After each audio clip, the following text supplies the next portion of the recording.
Blogging एक बहुत एक नेचुरल तरीके से वो रिस्पॉन्स आया अंदर से। मैं ऑलरेडी ब्लॉगिंग कर रहा था पहले से। मेरे जो बड़े भाई हैं उन्होंने मुझे इंट्रोड्यूस कराया था इस आइडिया से जब मैं 14 साल का था। तो एक तरीके से वो आइडिया मेरे दिमाग में था कि आप कुछ कर सकते हैं इंटरनेट पे, कुछ लिख सकते हैं, कुछ कह सकते हैं और कोई सुनेगा या कोई पढ़ेगा। मुझे याद है समर वेकेशन जो थी 2011 की, टाइम्स ऑफ इंडिया ने एक्चुअली एक आर्टिकल लिखा था summer internships to watch out for. उसमें यूथ की आवाज़ की इंटर्नशिप का नाम आ गया। अच्छा। उस महीने 1000 एप्लीकेशंस आ गई थी हम लोगों को।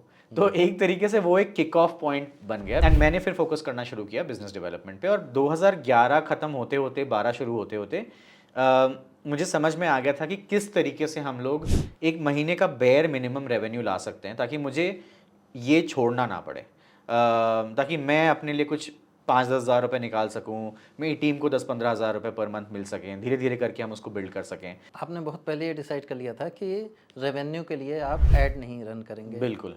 तो फिर क्या उसके सॉल्यूशन था? अपना खुद का एक कैंपेन मॉडल डेवलप किया जो आज की डेट में ब्रांडेड कंटेंट के नाम से जाना जाता है। तो वो हम लोगों ने 2012-13 में शुरू किया एंड वही हमारा मेन बिजनेस मॉडल बना। उसकी वजह से फिर मैंने अपनी टीम को फुल टाइम अपॉर्चुनिटी दी आने की ऑर्गेनाइजेशन में। कंपनी को ढंग से रजिस्टर किया। एक बहुत ही स्ट्रॉन्ग कम्युनिटी होने का वो नहीं मिल पाता अगर वो डिसीजंस नहीं लिए होते हम लोगों ने।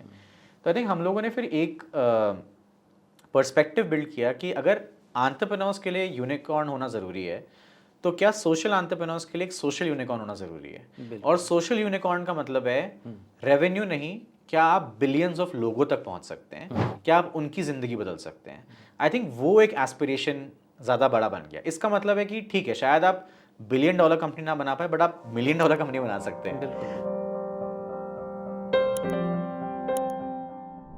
द इकोनॉमिक टाइम्स हिंदी के पॉडकास्ट में आपका स्वागत है। आज हमारे साथ हैं अंशुल तिवारी। अंशुल एक सोशल एंटरप्रेन्योर हैं, फोर्ब्स 30 अंडर 30 में लिस्टेड रहे, टेड टॉक्स के स्पीकर हैं और इन्होंने एक ऐसा मॉडल बिल्ड किया यूज़र जनरेटेड कंटेंट का जो आज एक बहुत बड़ी पावर बन चुका है इनके लिए। इस बीच इतने सारे उतार चढ़ाव आए, सोशल मीडिया आया, सोशल मीडिया से पहले ब्लॉगिंग का एक दौर था, फिर तमाम तरह के बदलाव आए, वीडियोस का एक समय आया, लेकिन उन्होंने एक अपनी खुद की सक्सेस स्टोरी बनाई। तो आइए बात करते हैं अंशुल से। अंशुल आपका स्वागत है। थैंक यू सो मच जी। तो अंशुल आपने जहाँ तक मुझे पता है अपनी जर्नी बतौर एंटरप्रेन्योर या कह लीजिए कि बतौर ब्लॉगर असल में, चूँकि आपने अपना एक तरह से जो आपका की शुरुआत हुई है वो एक ब्लॉगर के तौर पे हुई थी जी। बहुत अर्ली एज में शुरू कर दिया था। तो हमको थोड़ा उसके बारे में बताइए, वहाँ से बात। बिल्कुल। तो मैंने एक्चुअली अपनी जर्नी की शुरुआत करी थी 2008 से। 2008 में मैं 17 साल का था और अभी भी मुझे याद है हम लोग जिस तरह के परिवार में बड़े हुए थे। मेरे पेरेंट्स को न्यूज़ का बहुत शौक़ था, वो कंज्यूम बहुत करते थे न्यूज़। और हमारे घर में एक तरीके से एक कल्चर था कि 9 PM न्यूज़ हम लोग देखते थे as a family. And obviously उनका भी मन था कि मैं देखूं बट मेरा इंटरेस्ट बहुत ज़्यादा था नहीं एक्चुअली न्यूज़ में। एंड जब एक तरीके से मैंने देखना शुरू किया, कंज्यूम करना शुरू किया, तो मुझे रियलाइज़ हुआ कि मुझ जैसे जो लोग हैं जो कि यंग हैं, जो थोड़े एम्बिशियस हैं, जिनको फ़र्क पड़ता है कि देश में क्या चल रहा है, उनकी आवाज़ें कहीं दिख नहीं रही हैं, उनकी जो पर्सपेक्टिव्स हैं वो कहीं दिख नहीं रहे हैं। तो आई थिंक जितना मैं कंज्यूम करता गया उतना एक थोड़ी सी फ्रस्ट्रेशन बिल्ड हुई कि कहाँ हैं यंग लोग। एंड आई थिंक उसी को काउंटर करने के लिए मैंने इंटरनेट पे लिखना शुरू कर दिया। एंड उस टाइम पे जैसा कि आपने बोला, ब्लॉगिंग उस ज़माने का सोशल मीडिया था। तो ब्लॉगिंग एक बहुत एक नेचुरल तरीके से वो रिस्पॉन्स आया अंदर से। मैं ऑलरेडी ब्लॉगिंग कर रहा था पहले से। मेरे जो बड़े भाई हैं उन्होंने मुझे इंट्रोड्यूस कराया था इस आइडिया से जब मैं 14 साल का था। तो एक तरीके से वो आइडिया मेरे दिमाग में था कि आप कुछ कर सकते हैं इंटरनेट पे, कुछ लिख सकते हैं, कुछ कह सकते हैं और कोई सुनेगा या कोई पढ़ेगा। तो वो मैंने एक बहुत ही एक तरीके से रैपिड अंदर से निकल के आया कि मुझे कुछ कहना है, मैंने लिखना शुरू कर दिया। और सबसे पहले उस टाइम पे एक बहुत ही पॉपुलर UN की क्लाइमेट चेंज पे एक स्पीच थी जो कि एक 13 साल की लड़की ने दी थी और सब ने उसके लिए बहुत वाहवाही करी थी, लेकिन इंडिया में क्लाइमेट पे कोई बात नहीं कर रहा था और वो बात मुझे बहुत खटक रही थी। तो मुझे क्लाइमेट चेंज के बारे में एक्चुअली कुछ कहना था और कोई जगह नहीं मिल रही थी, तो मैंने ब्लॉग शुरू कर दिया। एंड बिल्कुल, एंड उसका नाम मैंने शुरू से यूथ की आवाज़ रखा। तो यूथ की आवाज़ .blogspot.com ऐसे करके। अरे वाह, ब्लॉग स्पॉट पे ब्लॉगस्पॉट पे था एंड वहाँ से शुरुआत हुई यूथ की आपकी कोई एक पोस्ट वायरल भी हो गई थी उस समय? वायरल लुक का मतलब उस समय थोड़ा बहुत टाइम लगा पॉपुलर हो था। गया था। हाँ, अच्छा। थोड़ा टाइम लगा था। 2008 में तो नहीं हुई थी। 2011 में आके एक हुई थी, जो कि लिबिया में जो इंडियंस फंसे हुए थे, अच्छा। उनके बारे में एक पोस्ट थी, जो काफ़ी वायरल हुई थी। उसकी वजह से रेस्क्यू ऑपरेशंस लॉन्च हुए थे लिबिया में, और जिनके बारे में बात हुई थी उनको तो रेस्क्यू किया ही गया था, लेकिन 18,000 इंडियंस को और रेस्क्यू कर लिया गया था। तो वो एक मतलब माइलस्टोन मोमेंट था एक तरीके से हमारे और इंटरनेट की काम के लिए। पावर को भी आपने पहचाना होगा। एकदम। और 8 से 11 के बीच एक इंडिविजुअल ब्लॉगर से क्या आप एक कम्युनिटी बिल्डर बन चुके थे तब तक? असल में मुझे पहले 3 महीने में ही पता चल गया था कि मुझे यही करना है। लेकिन ये नहीं पता था कि कैसे करना है, क्या होगा, क्या मतलब कम्युनिटी ब्लॉग बनेगी या मैं ही लिखता रहूँगा या क्या। तो इनिशियली बहुत सारे आइडियाज़ थे कि शायद कोई और है नहीं लिखने को, तो मैं ही लिखता हूँ। तो मैं 12-12 घंटे मतलब रात रात भर बैठ के ब्लॉग्स लिखा करता था, रिसर्च किया करता था कि क्या चल रहा है, उस पर अपना पर्सपेक्टिव डाला करता था। लेकिन आई थिंक 3-4 महीने बाद जब धीरे धीरे करके रीडरशिप बिल्ड होना शुरू हुई, 100 लोग, 200 लोग, 300 लोग, तब मुझे रियलाइज़ हुआ कि लोगों के कमेंट्स देख के मुझे रियलाइज़ हुआ कि सिर्फ मेरे पास ही नहीं है बहुत कुछ कहने को, बहुत लोगों के पास है। एंड वो जगह उस टाइम पे एग्जिस्ट नहीं करती थी, बिकॉज जैसा कि आपको भी पता होगा, सोशल मीडिया बहुत नेसेंट था। बिल्कुल। फेसबुक को शुरू हुए कुछ 2 ही साल हुए थे, ट्विटर तो एग्जिस्ट भी नहीं करता था, इंस्टाग्राम एग्जिस्ट नहीं करता था। कभी कभी जब मैं आज के यूथ को ये बात बताता हूँ, उनको हैरानी विश्वास होती नहीं होता कि ऐसा भी एक टाइम था। बट उस टाइम पे क्योंकि शुरुआत करी थी, तो बहुत सारे लोग थे जिनको बहुत कुछ था कहने को, लेकिन जगह नहीं एग्जिस्ट करती थी उनके पास वो बातें करने के लिए। तो वहाँ से वो आइडिया आया कि क्यों नहीं हम लोग इसको एक ओपन प्लेटफॉर्म या कम्युनिटी प्लेटफॉर्म में कन्वर्ट करें। तो पहले साल के एंड होते होते मैंने लोगों को इनवाइट करना शुरू कर दिया था लिखने के लिए। बहुत उत्तेजित नहीं थे लोग उस टाइम पे, बिकॉज उनको ये भी थोड़ा लगता था कि क्या लिखेंगे, क्यों लिखेंगे, कौन पढ़ेगा, एंड क्या फ़र्क पड़ेगा। वो सारे सवाल बहुत बड़े थे उस टाइम पे। तो बट साल एंड होते होते मुझे एक क्लैरिटी मिल गई थी कि हम लोग को इसको, मतलब मुझे इसको एक कम्युनिटी प्लेटफॉर्म में कन्वर्ट करने की ज़रूरत है, जहाँ पे किसी तरीके से और लोग की आवाज़ें जुड़ना शुरू हों। ठीक है। तो चलिए, उसके बाद से आपने क्या किया जब तो आपको ये लगा? तो सबसे पहली चीज़ तो मैंने अपने ब्लॉग पे एक छोटा सा बैनर डाला कि anybody can write on youth की आवाज़, और ये रहा ईमेल आईडी, आप भेजना शुरू करिए। लेकिन लोग भेज नहीं रहे थे। और ये बात मुझे बहुत खटक रही थी, क्योंकि कमेंट में तो आके लोग बोल रहे थे, लेकिन आर्टिकल नहीं भेज रहे थे, पोस्ट नहीं कर रहे थे। तो मैंने कुछ अपने कॉलेज में दोस्तों से बात करी, उनको बोला लिखने के लिए, तो उन्होंने थोड़ा बहुत लिखना शुरू किया। फिर उसके बाद मुझे वो भी सफिशेंट नहीं था, बिकॉज वो मेरे कहने पे लिख देते थे बट अंदर से नहीं आ रहा था। तो मुझे फिर ये डाउट होने लगा कि क्या मतलब, एक तरफ तो ये सिनारियो है कि लोग कुछ कहना चाहते हैं, लेकिन दूसरी तरफ ये सिनारियो है कि जहाँ उनको प्लेटफॉर्म मिल रहा है वहाँ वो बोल नहीं रहे हैं। तो क्या प्रॉब्लम है इस पूरे सिस्टम में? तो थोड़ा सा इंक्वायर करने पे, और मैं उस टाइम तक कॉलेज में आ चुका था, तो मैं बहुत सारे कॉलेजेस जाके लोगों से बात करके आया, और मुझे रियलाइज़ हुआ कि कहीं ना कहीं हम लोग सब एक ऐसे कल्चर में बड़े होते हैं जहाँ पे बोलना इनकरेज नहीं किया जाता है। मतलब काउंटर क्वेश्चनिंग या कुछ अलग बोलना इनकरेज नहीं किया जाता है। तो अगर आप एक 17-18 साल के हैं इंसान, जिसका कुछ पर्सपेक्टिव है, मान लीजिए अपने लोकल सिविक इशू के बारे में, सबसे पहली चीज़ आपको बोल दी जाएगी कि तुम्हें पता ही क्या है, हमारा शहर कैसे चलता है, तुम्हें कितना पता है। एंड सही बात है, उनको नहीं पता है, लेकिन या इसका एक और वो कहा जाता है कि बोलने का फ़ायदा क्या है, कुछ होगा हाँ नहीं। बिल्कुल, तो वो दोनों एक तरीके से हमारे कल्चर का पार्ट बन चुके थे। तो मुझे फिर ये रियलाइज़ हुआ कि बजाय इसके कि मैं लोगों को बोलूँ कि आप लिखो, मुझे कल्चर को क्वेश्चन करना चाहिए। तो मैंने एक कैंपेन लॉन्च किया, कॉलेज बाय कॉलेज जाके पोस्टर्स लगाए, ये सवाल पूछा लोगों से कि ऐसा क्या है जो कहना चाहते हैं बट वो रुक जाते हैं। तो धीरे धीरे करके वो पॉपुलैरिटी बिल्ड होना शुरू हुई। 2010 का एंड होते होते मुझे रियलाइज़ हुआ कि, क्योंकि मैं जर्नलिज्म की पढ़ाई कर रहा था, तो और वहाँ पे हम लोग को लिखना सिखाया जाता था, एडिटिंग सिखाया जाता था। तो मुझे रियलाइज़ हुआ कि ये एक ऐसा स्किल है जो सबको आना चाहिए। तो मैंने और मेरी क्लासमेट हुआ करती थी उस टाइम पे, पारुल, हम लोगों ने मिल के एक छोटा सा इंटर्नशिप प्रोग्राम लॉन्च किया यूथ की आवाज़ पे, कि आप लिखना सीखिए जर्नलिज्म स्टूडेंट से। एंड वो पहले बैच में उस समय 2000-3000 लोग पढ़ने लग गए थे यूथ की आवाज़, लेकिन हमें लगा था पहले बैच में 20-30 लोग आ जाएंगे, लेकिन पहले बैच में सिर्फ 2 लोगों ने अप्लाई किया। तो थोड़ा डिसअपॉइंटमेंट था, लेकिन हमने उन दोनों लोगों को लिया, उनको ट्रेन किया, मेरे ख्याल से अच्छा ट्रेन किया, क्योंकि उन लोगों ने फिर और लोगों को रेकमेंड किया। धीरे धीरे करके वो कम्युनिटी बिल्ड होती गई। मुझे याद है समर वेकेशन जो थी 2011 की, टाइम्स ऑफ इंडिया ने एक्चुअली एक आर्टिकल लिखा था, summer internships to watch out for. उसमें यूथ की आवाज़ की इंटर्नशिप का नाम आ गया। अच्छा। उस महीने 1000 एप्लीकेशंस आ गई थी हम लोगों को। तो एक तरीके से वो एक किक ऑफ पॉइंट बन गया, बिकॉज 1000 लोगों को लेने की हमारी कैपेसिटी नहीं थी। लेकिन हमने 10-20 लोगों को लिया, फिर उनको ट्रेन किया, उनको बोला कि क्या तुम लोगों को ट्रेन कर सकते हो, तो एक तरीके से वो एक पीयर लर्निंग मॉडल में कन्वर्ट हो गया। तो 2011 एंड होते होते यूथ की आवाज़ पे हर महीने 500-600 लोग लिख रहे थे। अच्छा, तो वो एक मॉडल फिर किक ऑफ हो गया एक तरीके से। तो देखा जाए कि वो एक मतलब पैरेलल एक कम्युनिटी बिल्ड होने लगी, बिल्कुल, और कहीं ना कहीं उसमें वर्ड ऑफ माउथ भी था। वर्ड ऑफ मतलब माउथ आपका, ही था, आई हाँ वुड वही से, था। वही अच्छा, मेन बिल्कुल था बिल्कुल। हमारे लिए। तो प्लेटफॉर्म आपका डिजिटल रहा, लेकिन उसके पैरेलल आप एक कम्युनिटी बिल्ड कर बिल्कुल, रहे थे। बिल्कुल। ठीक है, ये तो हो गया एक जगह तक आप पहुंचे। हाँ। नेक्स्ट। 2011 में आई थिंक मेरा ग्रेजुएशन ख़त्म हो रहा था, तो मेरे सामने एक बहुत बड़ा सवाल था कि अब क्या करें।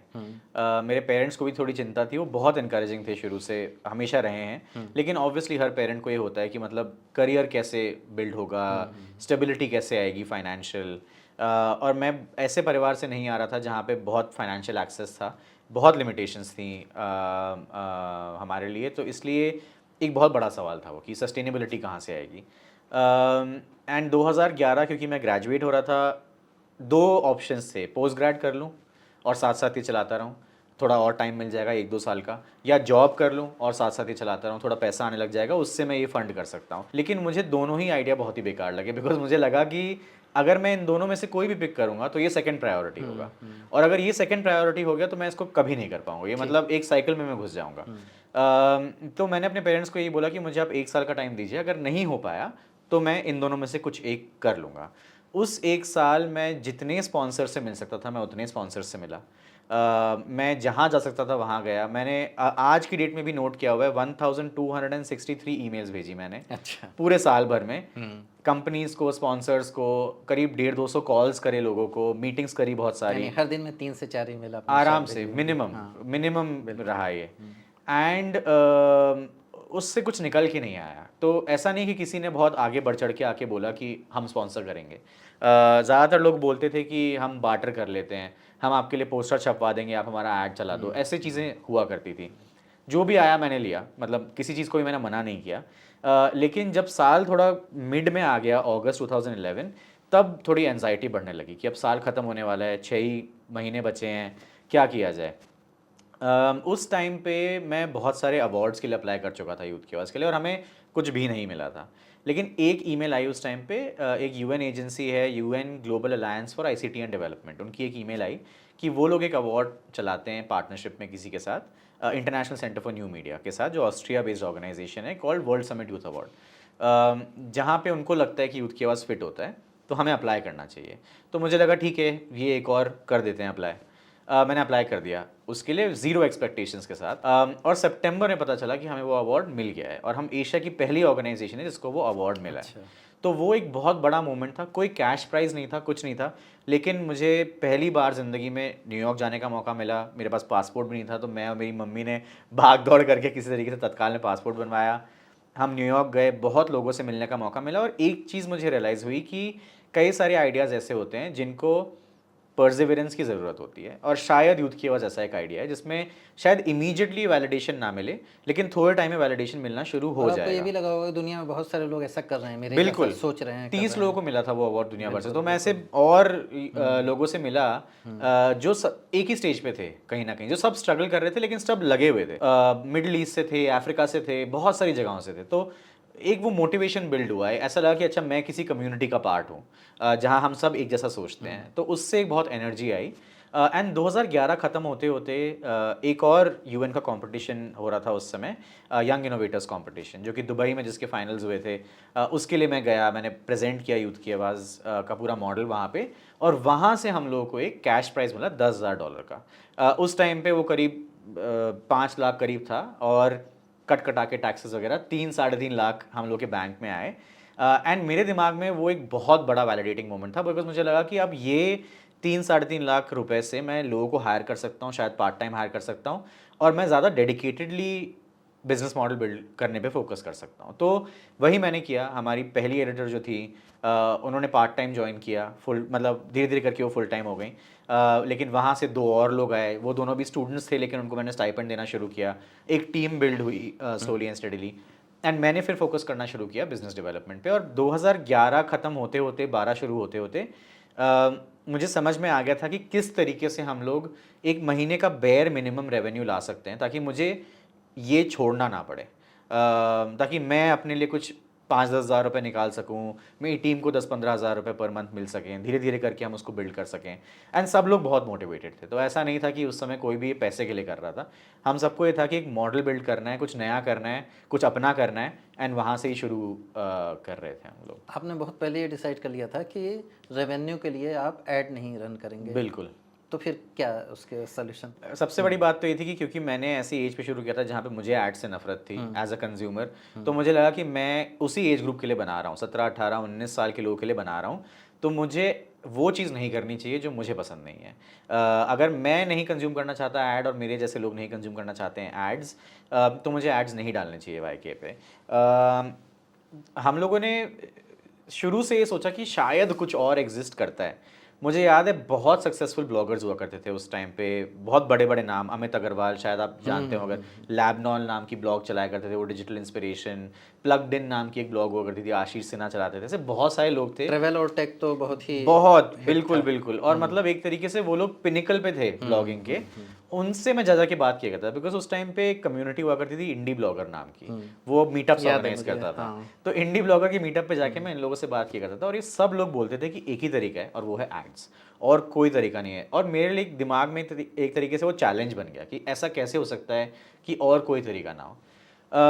2012 की जनवरी में मेरी एक मीटिंग हुई एक इंडियन नॉन प्रॉफिट एक एनजीओ के साथ, जिनको अभी थोड़ा सा एक डोनेशन मिला था एक इशू पे काम करने के लिए, रेसिज्म के इशू पे काम करने के लिए, कि नॉर्थ ईस्ट के जो यूथ हैं उनका कैसे ट्रीटमेंट होता है ये वो। तो वो मेरे पास आए और उन्होंने बोला कि हम लोग इस इशू को पॉपुलराइज करना चाहते हैं, आपके प्लेटफॉर्म पे बहुत यूथ आते हैं, क्या कर सकते हैं हम इसको पॉपुलराइज करने के लिए। तो मैंने उनको बहुत सारे आइडियाज़ दिए, और उन्होंने पहली बार बोला कि अच्छा इसके लिए बजट क्या होगा, और मैंने सोचा भी नहीं था कि बजट क्या होगा। मुझे लगा था कि हम तो ये फ्री में करेंगे, मतलब ठीक है इशू है शायद ऐसे ही कर देंगे। तब मेरे दिमाग में आया और मैंने उनको बोला कि मैं सोच के आपको बताता हूँ, और वहाँ लिटरली उनको मतलब मैंने बोला 50,000 रुपीज़ में हम लोग ये कर सकते हैं। बट एक थॉट सीड हो गया कि बहुत सारी ऐसी ऑर्गेनाइजेशंस हैं जो चाहते हैं कि एक मीनिंगफुल मैसेज यूथ तक पहुँचे। ट्रेडिशनल चैनल्स उनके लिए बहुत कॉस्टली हैं और नए चैनल्स वो समझते नहीं हैं, लेकिन मैं नए चैनल समझता हूँ। तो उसके अराउंड अगर हम बिजनेस मॉडल बिल्ड करें तो कैसा होगा, तो वो एक तरीके से किक ऑफ होना शुरू हो गया। 50,000 से 5 लाख एंड धीरे धीरे करके 2012-13 के मिड तक ऐसी कुछ 50-60 ऑर्गेनाइजेशंस थी जिनके साथ हम लोग काम कर चुके थे। बिकॉज जहाँ वो किक ऑफ हुआ मुझे रियलाइज़ हुआ बाकी सब छोड़ो, इसी पे फोकस करो, यही चलेगा एंड इसी को चलाते हैं। तो एक तरीके से हम लोगों ने अपना खुद का एक कैंपेन मॉडल डेवलप किया जो आज की डेट में ब्रांडेड कंटेंट के नाम से जाना जाता है।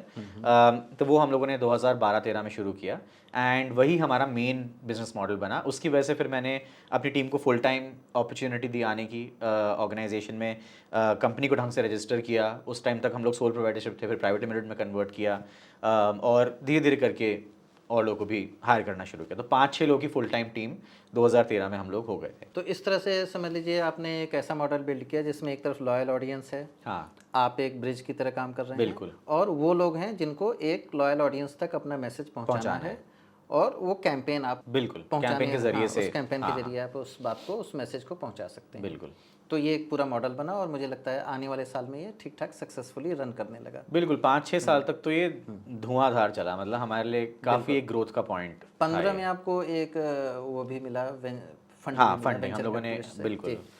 उस टाइम पे जो नेटवर्क 18 के फाउंडर्स थे राघव बहल और ऋतु कपूर, उन्होंने नेटवर्क 18 एग्जिट किया था थोड़े टाइम पहले, और उन लोगों ने क्विंट अनाउंस किया था, लॉन्च नहीं हुआ था उस टाइम तक, लेकिन उन्होंने अनाउंस किया था। और इंटरेस्टिंग बात यह है, और ये बात मैंने आज तक राघव को भी नहीं बताई है, जब मैं कॉलेज में था तो फॉर्चून मैगजीन के कवर पे राघव बहल की फ़ोटो आई थी, और मैं जर्नलिज्म की पढ़ाई कर रहा था, और मैंने यूथ की आवाज़ जस्ट शुरू किया था, और वो मीडिया एंटरप्रेन्योर के तौर पे उनको प्रेजेंट किया गया था, एंड बहुत ही successful, and of course hugely successful थे, अभी भी हैं। और मेरे लिए एक एस्पिरेशन बन गया था कि मुझे ऐसा कुछ करना है, बट फिर मैं उसके बारे में भूल गया, मैं आगे बढ़ गया। एंड सेरेंडिपिटी इसी को बोलते हैं कि मतलब 2015 में मुझे उनके ऑफिस से एक मेल आया कि हमारा इंटर्नशिप प्रोग्राम जो मैंने आपको बताया वो बहुत पॉपुलर हो गया था। वो चाहते थे कि उस पर हम लोग पार्टनरशिप करें, तो मैं उनसे मिलने गया और उस कॉन्वर्सेशन में उन्होंने इन्वेस्टमेंट ऑफर कर दिया। मैं बिल्कुल रेडी नहीं था उसके लिए, बट मुझे थोड़ी गट फीलिंग आई थी कि इतनी छोटी पार्टनरशिप के लिए राघव पर्सनली क्यों मिलना चाह रहे हैं। तो एक थोड़ा सा फीलिंग था कि शायद कुछ होगा, लेकिन जब मैं मीटिंग में गया तो उन्होंने ऑफ़र किया एंड ऑफ कोर्स फिर मैंने एक्सेप्ट किया।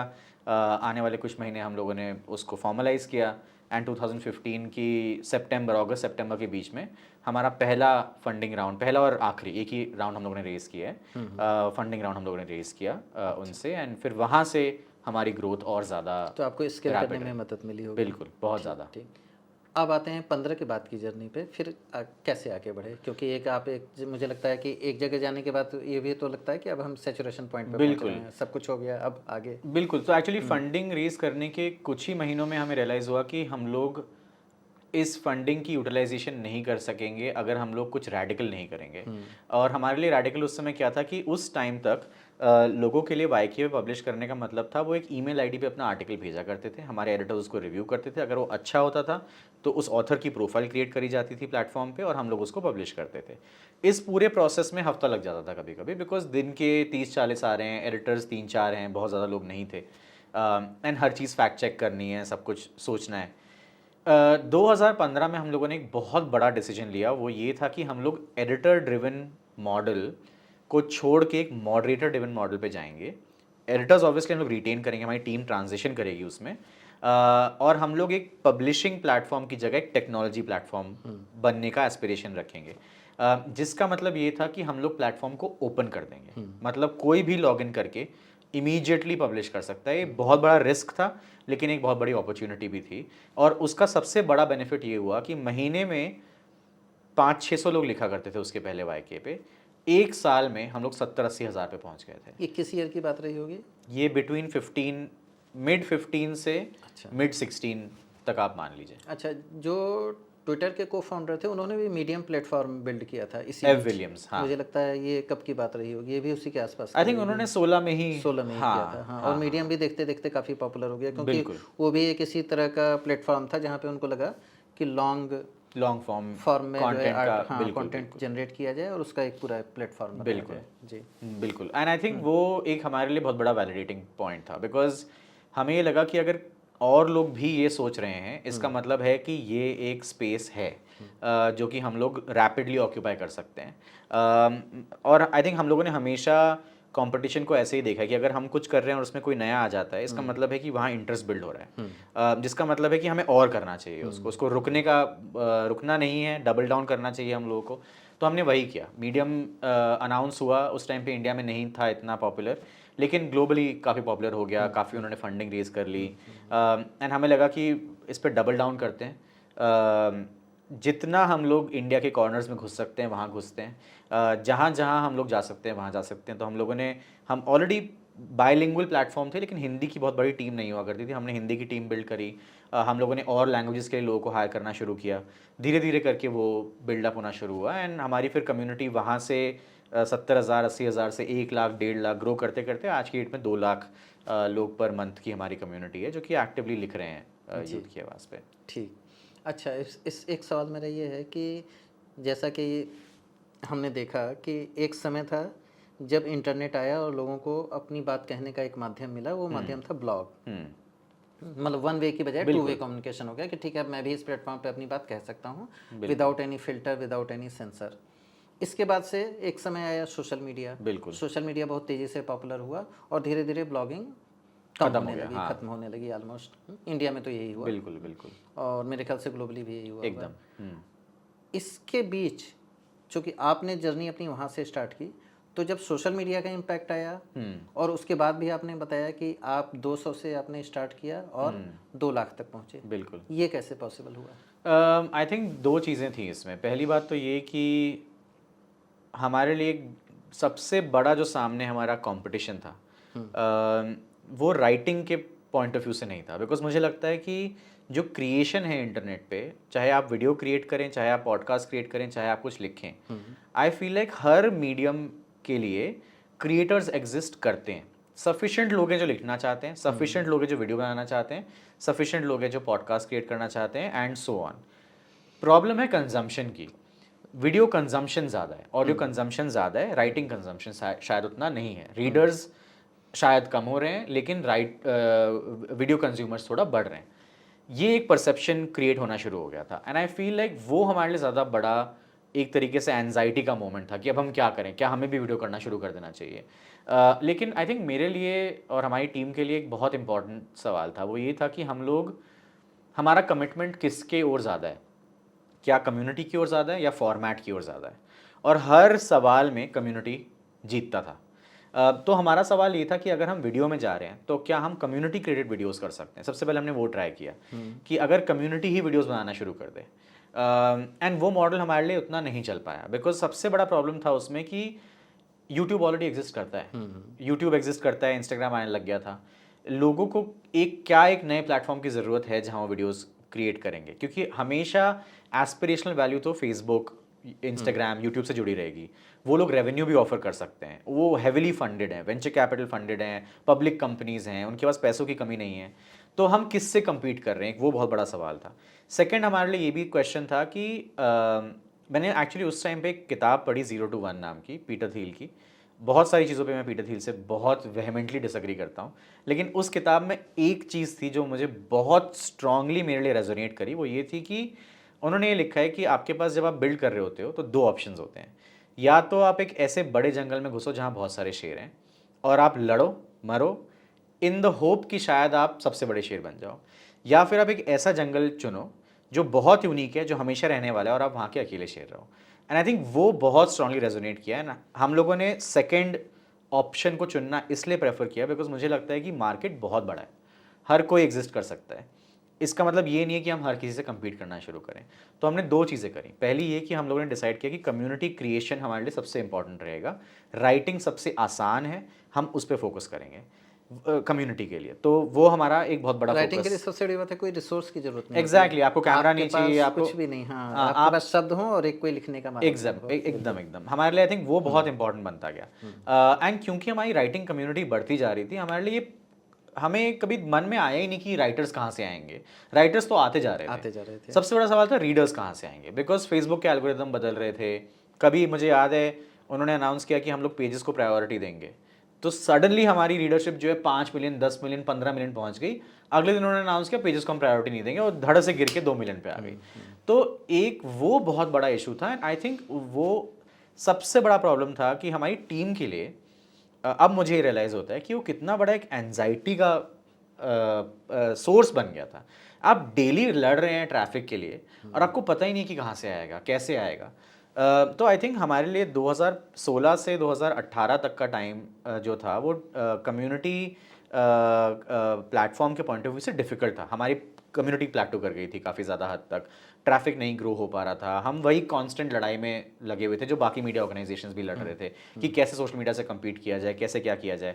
आई थिंक 2018 में ये फिर से स्ट्राइक किया हम लोग को कि हम लोग एक्चुअली मीडिया ऑर्गेनाइजेशन की तरह क्यों सोच रहे हैं, हम लोग कम्युनिटी प्लेटफॉर्म की तरह वापस सोचना शुरू करते हैं। वो होता है ना अक्सर में, जैसे आपने शुरू किया होता है वो कहीं ना कहीं आपके दिमाग में एक छोटा सा स्ट्रैंड रह जाता है।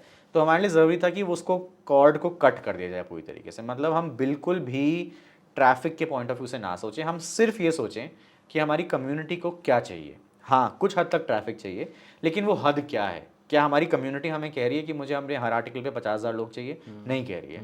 वो क्या लिख रहे हैं, किस बारे में लिख रहे हैं, उनकी ऑडियंस कौन है, वो क्या बिल्ड करना चाहते हैं। तो हमने पूरे प्लेटफॉर्म को रीबिल्ड कर डाला।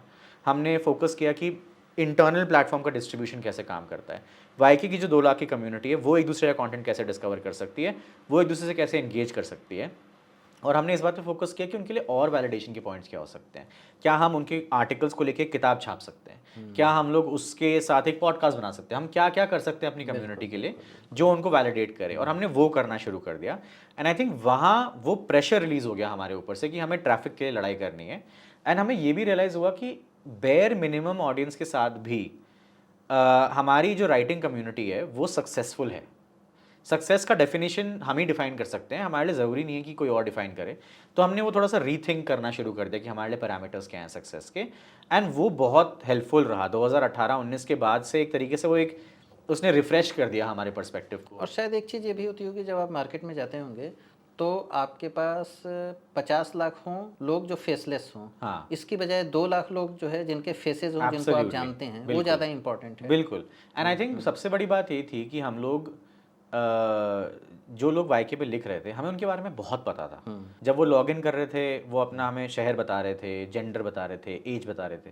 तो एट वन पॉइंट हम लोग को ये समझ में आने लगा कि जैसे फॉर एग्जांपल 25 साल के मेल इस मुद्दे के बारे में क्या लिख रहे हैं वर्सेस 25 साल की महिला। हाँ बिल्कुल। तो वो जब हमें रियलाइज़ हुआ कि एक्चुअली यूथ की आवाज़ एक स्टोरी टेलिंग प्लेटफॉर्म से कहीं ना कहीं एक लिव्ड एक्सपीरियंसेस का आर्काइव बनता जा रहा है, जिसके थ्रू हम समझ सकते हैं लोगों को और हम ट्रेंड्स एनालाइज कर सकते हैं, हम फ्यूचर समझ सकते हैं कि लोग किसी चीज़ के बारे में कैसे बात कर रहे हैं। तब आई थिंक हम लोग को रियलाइज़ होना शुरू हुआ कि एक्चुअली हमने क्या बिल्ड किया है।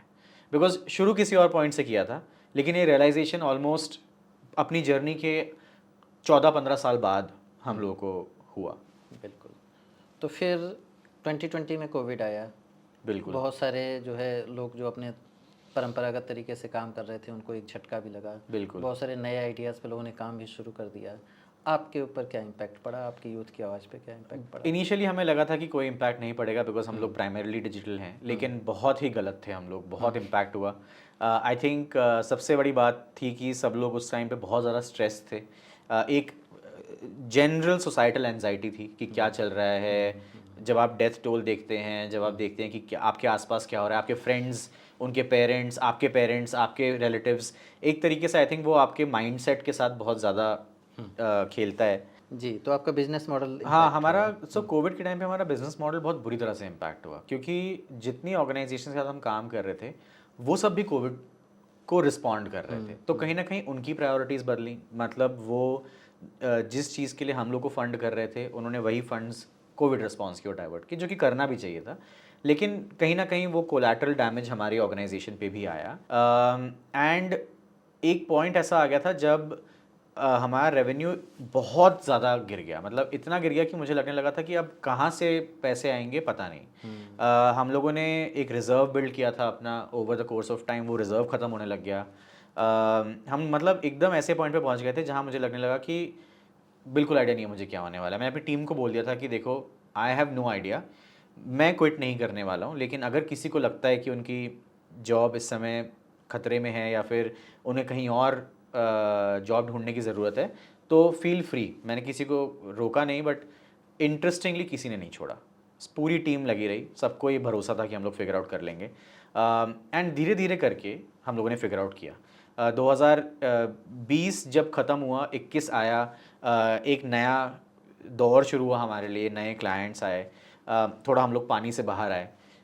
फिर मैंने ये रियलाइज़ किया कि लॉन्ग टर्म रेजिलियंस बिल्ड करना ऑर्गेनाइजेशन के लिए बहुत ज़रूरी है, विच मीन्स कि ऐसा बिजनेस मॉडल होना जो कि एक्सटर्नल इवेंट से इम्पैक्ट ना हो, वो बहुत ज़रूरी है।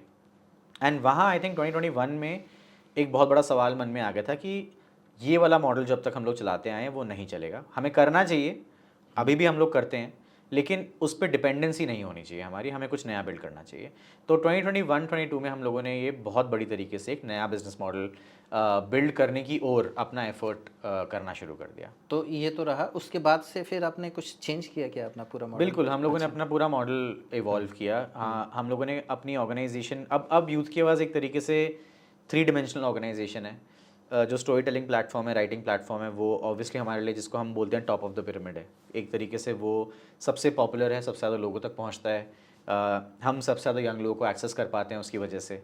वहाँ से हम लोगों ने एक कम्युनिटी बिल्ड करना शुरू करी, जो कि हम लोग व्हाट्सएप पे और प्लेटफॉर्म से बिल्ड कर रहे हैं, जिससे हम लोगों ने अपना पोलिंग और सर्वेज़ का एक फोकस बिल्ड करना शुरू किया। हमने लोगों से सवाल पूछना शुरू किया, उनकी लाइफ के बारे में, क्या चल रहा है उनके आसपास, उनका ओपिनियन क्या है, उनका पर्सपेक्टिव क्या है, और उसके लिए उनको इंसेंटिवाइज करना शुरू किया, पॉइंट्स के तौर पे, फिर रिडेम्पशंस के तौर पे, एंड सो ऑन। एंड वहाँ इनिशियली पहले 1 साल हम लोगों ने सिर्फ और सिर्फ लग के इस पे, बिना ये सोचे कि इससे कुछ निकल के आएगा या कुछ बिजनेस मॉडल निकल के आएगा, सिर्फ हम लोगों ने इस कम्युनिटी को बिल्ड करने पे फोकस किया। एंड 2023-24 में, जो कि लिटरली पिछले 1.5 साल की बात है, एक नया बिजनेस मॉडल इमर्ज हुआ, जहाँ पे आज की डेट में हमारा सबसे स्ट्रॉन्ग जो एक बहुत बड़ा स्ट्रेंथ एरिया है, वो है कि हम लोग रैपिड पोलिंग कर सकते हैं और हम ये जान सकते हैं कि आज की डेट में किसी भी टॉपिक पे इंडिया का यूथ क्या सोच रहा है। तो अगर आपको आज जानना है तो हमें आज पता चल सकता है कि वो क्या सोच रहा है। तो आई थिंक वो एक एक्सपर्टीज हम लोगों ने बिल्ड करनी शुरू करी एंड वो अभी भी चल रहा है। मतलब इट्स वो ऐसा काम है कि आप कभी उसको ख़त्म नहीं कर सकते हैं, क्योंकि जितनी डाइवर्सिटी है इंडिया में उसे कैप्चर करना एक अपने आप में ही बहुत बड़ा टास्क है। लेकिन हम लोग उसी जर्नी में इस समय लगे हुए हैं। जो राइटिंग प्लेटफॉर्म है वो स्टेबल हो गया है, वो ऑर्गेनिकली ग्रो कर रहा है। उसमें बहुत ज़्यादा हमें इनोवेशंस डालने की ज़रूरत नहीं है, लेकिन उसमें हम लोगों को करंट टाइम्स पे रिस्पॉन्ड करने की ज़रूरत है। एआई आ रहा है तो एआई का क्या इम्प्लीकेशन है, वो सब हमें सोचने की ज़रूरत है। लेकिन एक नई स्ट्रीम को बिल्ड करने पे हम लोग काफ़ी ज़्यादा फोकस्ड हो गए हैं इस समय हम पैरेलली। इसको इस तरह से देख सकते हैं कि एक राइटिंग प्लेटफॉर्म से आपने शुरू किया, एक कम्युनिटी बिल्ड की, और उसके बाद से आज की डेट में आप ओपिनियन बिल्कुल और डेटा बिल्कुल इन दोनों पर आगे बढ़ ज़्यादा रहे फोकस कर रहे हैं। बिल्कुल। फोकस तो कर रहे अब हैं। हम लोग ठीक यही है। बोलते हैं कि हमारा प्लेटफॉर्म जो है वो 3 डिमेंशनल हो गया है। एक स्टोरी टेलिंग प्लेटफॉर्म है, एक डेटा प्लेटफॉर्म है, और एक तीसरा प्लेटफॉर्म है जहाँ हम ये फिगर आउट करते हैं कि जिन लोगों को इस पर्सपेक्टिव की ज़रूरत है वो कैसे एंगेज कर सकते हैं हमारे साथ। अक्सर हम लोग डिस्ट्रिक्ट कलेक्टर्स और डिप्यूटी कलेक्टर्स के साथ पार्टनर करते हैं ताकि उनको हम फ्रेश इन्फॉर्मेशन दे सकें कि उनके डिस्ट्रिक्ट में क्या इश्यूज चल रहे हैं। जैसे फॉर एग्जांपल अगर कहीं पे वाटर स्कैर्सिटी का प्रॉब्लम है तो वाटर स्कैर्सिटी का लोगों पे क्या इम्पैक्ट हो रहा है। क्या सिर्फ यही प्रॉब्लम है कि हमें पानी पीने के लिए नहीं मिल रहा है या फिर नहाने के लिए नहीं मिल रहा है, या और भी इम्पैक्ट्स हो रहे हैं उसके, क्योंकि अक्सर ये मुद्दे बड़े कॉम्प्लिकेटेड होते हैं। तो हम लोगों ने ये भी करना शुरू कर दिया कि क्या हम लोग उनको सपोर्ट कर सकते हैं। एंड ऑब्वियसली हम इसके लिए we do this for free. हम लोग इसके लिए कोई कुछ चार्ज नहीं करते हैं, बिकॉज हमारा गोल है कि हम लोग यंग लोगों की जो मतलब एक मिशन था शुरू से कि यूथ की जो आवाज़ है उसे कैसे हम मेन स्ट्रीम कर सकते हैं, कैसे डिसीजन मेकिंग में डाल सकते हैं, वो अभी भी हमारा गोल है। तो हर एक चीज़ जो हम कर रहे हैं वो उसी मिशन के साथ हम लोग बिल्ड कर रहे हैं। तो फ्यूचर प्लान क्या है अब अगले 5 सालों में? तो बहुत सारे चैलेंजेस जैसा कि लग रहा है कि मेन स्ट्रीम मीडिया से लेके जो अल्टरनेटिव मीडिया है सभी लोग फेस करेंगे, बिल्कुल और जो लोग कम्युनिटी आपकी तरफ बिल्ड कर रहे हैं उनके सामने भी ये सब चैलेंजेस कहीं ना कहीं एकदम आएंगे। एकदम। तो क्या बिजनेस मॉडल हो सकता है या किस डायरेक्शन में जाना चाहिए?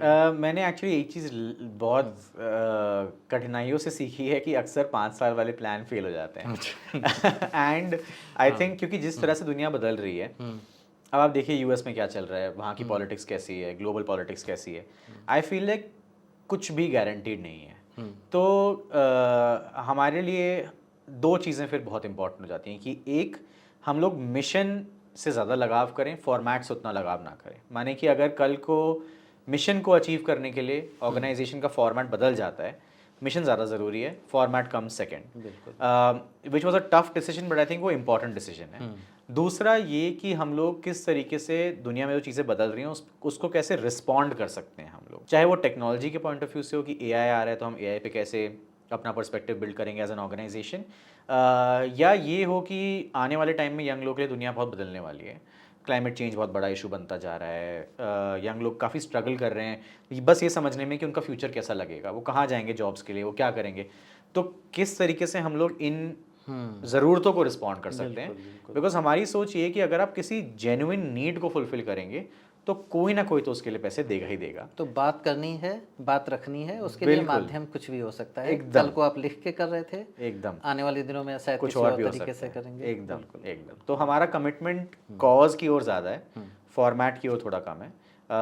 लेकिन ऑफ कोर्स आई थिंक हम लोग जिस तरीके से सोचते हैं वो ये है कि लेगेसी इंपॉर्टेंट है, लेगेसी हम बिल्ड करते रहेंगे और साथ साथ नई चीज़ें भी हम लोग उसके ऊपर ऐड ऑन करते जाएंगे। ठीक है, अब हम लोग धीरे धीरे एंड की तरफ बढ़ रहे हैं। एक मेरा सवाल था कि इन सारी चीज़ों को करने के लिए 2 तरह की एंटरप्रेन्योरशिप होती है। एक तो ये हो गया जो सीधे हम जिसमें प्रॉफिट और लॉस और इन्वेस्टमेंट देखते हैं। आपका तरीका थोड़ा अलग है और आप जैसे बहुत सारे लोगों का तरीका थोड़ा अलग होता है। ऐसे में रेवेन्यू हासिल करना और स्केल करना, इसके अपने चैलेंजेस होते हैं। तो वो चैलेंजेस क्या होते हैं, उसको कैसे आप फेस करते हैं, और उसमें साथ में ये भी जोड़िए कि जो लोग ऐसा करना चाहते हैं उनके लिए क्या लर्निंग है? आई थिंक एक जब मैंने शुरू किया था तो उस टाइम पे सोशल एंटरप्रेन्योरशिप जो आइडिया है वो इतना पॉपुलर नहीं था, सिर्फ एंटरप्रेन्योरशिप हुआ करता था। तो जो मेरे आइडल्स थे या जिन लोगों को मैं देख के एस्पिरेशन लेता था वो एंटरप्रेन्योर थे। किसी ने फ्लिपकार्ट बिल्ड कर दिया, किसी ने कुछ बिल्ड कर दिया, कोई यूएस में कुछ बिल्ड कर रहा है, अमेजोन बन रहा है, फेसबुक बन रहा है, एंड फिर वो टर्म आया कि आप यूनिकॉर्न बनाइए, $1 billion valuation and so on and so fourth, right. तो आई थिंक इनिशियली जब आप किसी कॉज के लिए कुछ बिल्ड करते हैं लेकिन आपके पास आइडेंटिफायर्स नहीं होते हैं सक्सेस के, तो जो भी मिलता है आप उसको लैच ऑन करते हैं। आई थिंक पहले कुछ साल मेरे लिए वो आइडेंटिफायर्स बहुत ज़रूरी थे कि हम क्या ये मॉडल उस लेवल तक पहुंच सकता है। लेकिन आई थिंक फिर धीरे धीरे करके मेरे दिमाग में आने लग गया कि क्या ज़्यादा ज़रूरी है, बिकॉज मैंने रियलाइज़ किया कि मेरी बहुत सारे डिसीजंस जो थे यूथ की आवाज़ को लेकर वो एक यूनिकॉर्न डायरेक्शन में नहीं थे, वो कम्युनिटी फर्स्ट थे। कई लोग जो यूनिकॉर्न डायरेक्शन में जाते हैं वो शायद अपनी कम्युनिटी को उतना आगे नहीं रखते हैं, वो एक पॉइंट के बाद मोनेटाइजेशन को बहुत आगे रखते हैं। एंड मैंने बहुत सारे डिसीजन ऐसे लिए जिसमें मोनेटाइजेशन को हमने डीप्रायोरिटाइज किया। ऑब्वियसली इन हाइंडसाइड आप सोच सकते हैं वो सही थे गलत थे जो भी है, बट आई थिंक आज की डेट में जहाँ हम हैं जो बेनिफिट हमें मिल रहा है एक बहुत ही स्ट्रॉन्ग कम्युनिटी होने का, वो नहीं मिल पाता अगर वो डिसीजंस नहीं लिए होते हम लोगों ने। तो आई थिंक हम लोगों ने फिर एक पर्सपेक्टिव बिल्ड किया कि अगर एंटरप्रेन्योर्स के लिए यूनिकॉर्न होना ज़रूरी है तो क्या सोशल एंटरप्रेन्योर्स के लिए एक सोशल यूनिकॉर्न होना ज़रूरी है। और सोशल यूनिकॉर्न का मतलब है रेवेन्यू नहीं, क्या आप बिलियंस ऑफ लोगों तक पहुंच सकते हैं, क्या आप उनकी ज़िंदगी बदल सकते हैं। आई थिंक वो एक एस्पिरेशन ज़्यादा बड़ा बन गया। इसका मतलब है कि ठीक है शायद आप $1 बिलियन कंपनी ना बना पाए बट आप $1 मिलियन कंपनी बना सकते हैं। एंड उसमें कोई बुराई नहीं है। अगर आप 1 बिलियन पे नहीं पहुंच रहे लेकिन आप कपल ऑफ मिलियंस पे पहुंच रहे हैं तो उसमें कुछ भी गलत नहीं है। बिल्कुल, आप अपना काम कर पा रहे हैं और अपने काम को बेहतर तरीके से एकदम एब्सोल्युटली। एंड आपका वैलिडेशन किस चीज़ से आता है, तो ऐसा नहीं है कि हम लोग ने अपनी ज़िंदगी में कुछ लग्जरीज कट डाउन करी या लोगों को कम सैलरीज दी या ऐसा कुछ भी नहीं है। मार्केट स्टैंडर्ड है सब कुछ, रेवेन्यू ग्रोथ स्टेबल है, बढ़ता जा रहा है। इसका मतलब ये भी नहीं है कि अगर हमें अपॉर्चुनिटी मिलेगी रैपिडली ग्रो करने का तो हम नहीं करेंगे, लेकिन हाँ हमारे लिए कम्युनिटी पहले आएगी और रेवेन्यू उससे बस 1 डिग्री की दूरी पे आएगा। मैं ये भी नहीं बोलूँगा कि सेकंड आएगा, हाँ, बस 1 डिग्री की दूरी पे आएगा। तो अगर सवाल ये होगा कि आप अपने कम्युनिटी के ईथॉस को साइड रख दें रेवेन्यू के लिए, तो वो हम नहीं करेंगे।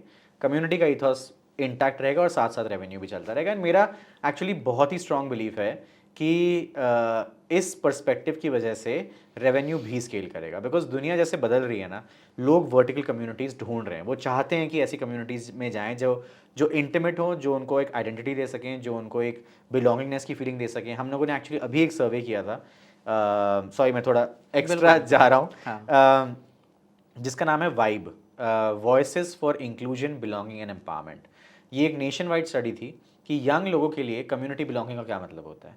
एंड 2 चीज़ें निकल के आई। पहली ये कि यंग लोग कम्युनिटी बिलोंगिंग ढूंढ रहे हैं इस तरीके से कि उनको एक आइडेंटिटी मिले, उनको एक किसी चीज़ के लिए जानने जाने का मौका मिले। एंड आई थिंक वो आज की डेट में सोशल मीडिया पे हासिल करना बहुत मुश्किल हो गया है। सब लोगों ने बोला creator economy creator economy creator economy, लेकिन हमें भी पता है कि आज की डेट में क्रिएटर बनना बहुत मुश्किल है। बैरियर टू एंट्री बहुत आसान है, मतलब कोई भी बन सकता है, जिसका मतलब है आप पैसे तभी कमा सकते हैं अगर आप सिर्फ टॉप 10% पे हैं। अगर आप बॉटम 90% में तो आप कॉन्स्टेंटली स्ट्रगल करते रहेंगे as a creator, which means वहाँ शायद वो वैलिडेशन मिलना बहुत ज़्यादा मुश्किल है। तो ज़्यादातर लोग अब वर्टिकल कम्युनिटीज़ ढूंढ रहे हैं जहाँ पे उनको इंटीमेट वैलिडेशन मिल सके, उनको एक ऐसी आइडेंटिटी मिल सके जो उनको और कहीं नहीं मिल रही है। एंड आई फील इसीलिए हम लोग सडनली देख रहे हैं कि रेडिट वापस आ गया है, डिस्कॉर्ड ग्रो कर रहा है। हमारी कम्युनिटी जो एक स्टैग्नेंट हो गई थी सडनली एकदम से जंप हुआ। एंड वो जंप कहाँ से हुआ? 14-15 साल के लोगों से हुआ।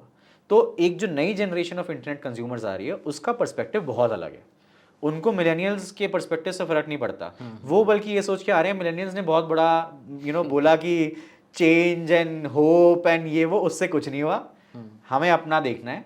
एंड कहीं ना कहीं वो उनकी थिंकिंग बहुत ज़्यादा वो जो बूमर जनरेशन की थिंकिंग थी कि अपना देखो, अपना इंस्टीट्यूशन बिल्ड करो, उस पर जा रही है with a little bit of mindfulness की दुनिया कहाँ जा रही है। तो आई फील लाइक उस जनरेशन के लिए जो रिस्पॉन्स हमें देना है वो बहुत अलग होगा। एंड आई फील लाइक हमारे जैसे प्लेटफॉर्म्स के लिए अपॉर्चुनिटी बहुत ज़्यादा है। ये जिस जनरेशन की आप बात कर रहे हैं ये जेन जी है या अल्फा? ये अल्फा है। एंड ये आई थिंक अल्फा की बाद वाली भी आ गई है, क्योंकि वो भी इंटरनेट एक्सेस कर रहे हैं, 10-11 साल के लोग भी इंटरनेट एक्सेस कर रहे हैं, वो अल्फा के बाद वाली जनरेशन है। एंड आई फील लाइक वो और ज़्यादा रिपल्स्ड हैं इस आइडिया से कि इंस्टाग्राम पे वो बहुत ज़्यादा समय बिता रहे हैं। अब ट्रेंड भी आप ये नोटिस करिए कि ऑफिशियल डेटा पॉइंट्स ये कह रहे हैं कि लोग इंस्टाग्राम जैसे प्लेटफॉर्म से बहुत जल्दी ड्रॉप ऑफ कर रहे हैं। तो कहीं ना कहीं उससे भी लोग अक गए हैं एंड उनको अब कुछ नया चाहिए। एंड वहाँ पे ऑब्वियसली AI प्लेटफॉर्म्स आ रहे हैं। तो आई थिंक ये बदलता रहेगा and I think it's all about Perseverance. अगर आप टिक गए तो आप चल जाएंगे एंड वो फिर यूनिकॉर्न भी बन सकता है, वो सोशल यूनिकॉर्न भी बन सकता है, वो कुछ भी बन सकता है। बिल्कुल बिल्कुल। तो आपकी बातचीत इतनी इंटरेस्टिंग है कि मुझे लगता है कि इस बातचीत से इतनी सारी बातें निकली हैं कि शायद एक दो और पॉडकास्ट हमारे हो जाएंगे। लेकिन आप यहाँ आए अंशुल, और आपने अपनी जर्नी Thank you. शेयर की, और जर्नी के साथ साथ आपने एक बहुत बदलते जो पूरा मीडिया और सोशल मीडिया का जो पूरा सिनेरियो था उस पर बहुत ही इंटरेस्टिंग इंसाइट्स दिए। तो आपको बहुत बहुत धन्यवाद। थैंक यू सो मच, बहुत अच्छा लगा मुझे आके, and congratulations on the podcast, and Thank you. I look forward to sure this. Sure. Thank you.